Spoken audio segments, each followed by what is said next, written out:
एक छोटे से गांव में एक बूढ़ी माँ अपने बेटे के साथ रहती थी। माँ बहुत सीधी और मेहनती थी, लेकिन उम्र के कारण अब उससे ज्यादा काम नहीं होता था। बेटा बाहर मजदूरी करता था, पर उसके मन में माँ के लिए सम्मान कम और बोझ ज्यादा हो गया था। जब भी माँ थोड़ा ज्यादा खाना खा लेती, बहू और बेटा ताना मारते, ये खाती है, बस खाती ही रहती है।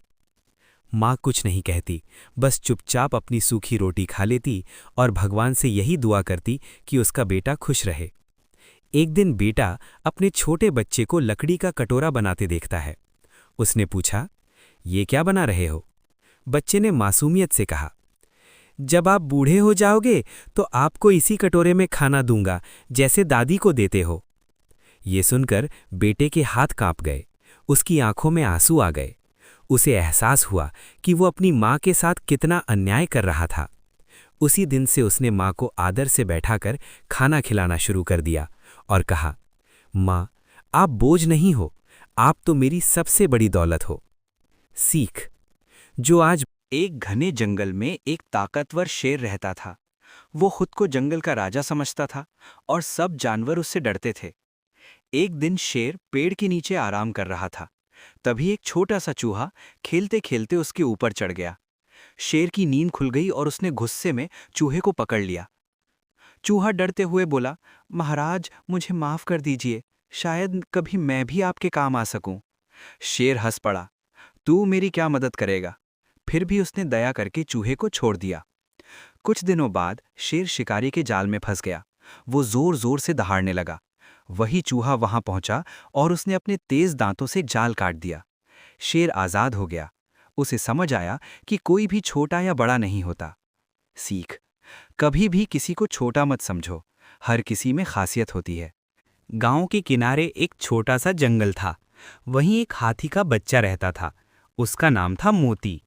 मोती बहुत सीधा था, लेकिन उसे कोई दोस्त नहीं मिलता था, क्योंकि बाकी जानवर उससे डरते थे। एक दिन बारिश के बाद रास्ते में एक छोटा सा पिल्ला कीचड़ में फंस गया। वह रो रहा था, भौं भौं। मोती ने आवाज सुनी। वह धीरे धीरे पास आया। पिल्ला पहले डर गया, पर मोती ने अपनी सूंड से प्यार से उसे बाहर निकाला। फिर पास के तालाब से पानी लाकर उसे साफ भी किया। पिल्ला खुशी से उसकी सूंड से लिपट गया। उस दिन से पिल्ला और मोती रोज साथ खेलने लगे। कभी दौड़ लगाते, कभी पानी में छपाछप करते। अब जंगल में सब कहते थे, सच्ची दोस्ती ताकत से नहीं, दिल से होती है। रहदे साईं। एक छोटे से गांव के किनारे जंगल था। वहां एक नन्हा हाथी का बच्चा रहता था, जिसका नाम था मोटू। मोटू बहुत शरारती था, पर दिल का बहुत साफ। गांव में एक बूढ़ी दादी माँ अकेली रहती थी। उनका घर पुराना था और चलने में उन्हें दिक्कत होती थी।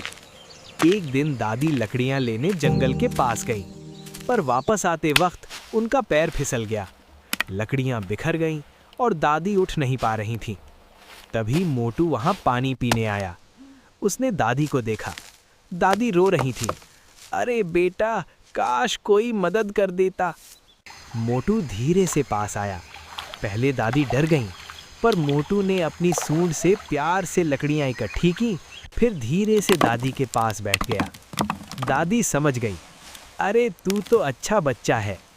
मोटू ने अपनी सूंड दादी के हाथ के नीचे लगाई और उन्हें आराम से खड़ा होने में मदद की। उस दिन के बाद मोटू रोज दादी के घर आता। कभी पानी भर देता, कभी फल गिरा देता पेड़ से, और दादी उसे रोटी और प्यार देती। गांव वाले कहते थे, दादी का अपना पोता नहीं, पर भगवान ने उन्हें हाथी का पोता दे दिया। सीख। प्यार और। आर्यन एक छोटे गांव का दयालु लड़का था। हर सुबह स्कूल से पहले वो अपनी दादी की मदद करता। एक दिन रास्ते में उसे एक घायल पपी मिला। स्कूल लेट होने का डर था, फिर भी उसने उसे घर लाकर दादी के साथ इलाज किया। उसने उसका नाम रखा शेरू। कुछ दिनों में शेरू ठीक हो गया और आर्यन का सबसे अच्छा दोस्त बन गया। वो हमेशा आर्यन के साथ रहता। एक शाम आर्यन तालाब के पास फिसलकर पानी में गिर गया। आसपास कोई नहीं था। शेरू जोर जोर से भौंकता हुआ गांव की तरफ दौड़ा। लोग उसकी आवाज सुनकर आए और आर्यन को बचा लिया। उस दिन सबने समझा, दया और दोस्ती कभी बेकार नहीं जाती।